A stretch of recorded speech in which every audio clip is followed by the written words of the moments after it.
once and for all, some are saying it was a siege, another said it was an attack. From you, what's your take? Well, if you will notice, I keep on mentioning GSIS because I saw the blog of Senator Pia Cayetano na sinasabi nila, nilulusob sila sa Senado, pati nila ng mga senators. So when they called me, sabi ko, wala kaming NBI dyan sa Senado.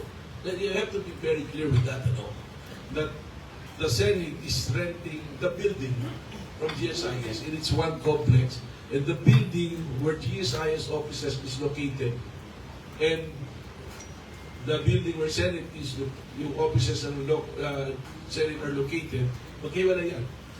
But the separation is only through a door. Tapos mayroong platform ng GSIS na So, pag makita niyo yung video, which I've seen already, sa GSIS talaga. That's why yung sinasabi na si NBI Director nagsisinungaling dahil sinabi niya walang tao sa Senado. I think yung mga sumama sa GSIS na media can prove that na wala talagang pumasok doon sa Senado. That's very clear. Kaya ako nagugulat ngayon because some of them are saying na ngayon, sabi nila wala daw silang agent sa Senado. Tapos habulin nila at sa GSIS. Because they suddenly realize na sa GSIS lang pala talaga yung mga ede. And our presence doon sa GSIS is supported by a request.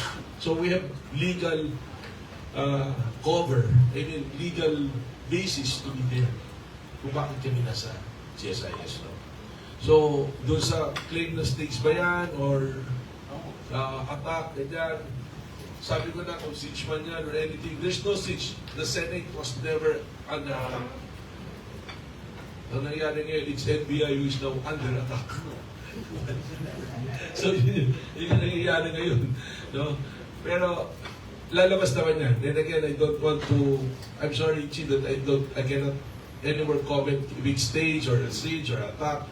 I'd rather leave it to the wisdom of the investigating authority, which is the DOJ, and the panel that's created by Secretary Nida and also with the Office of the Ombudsman.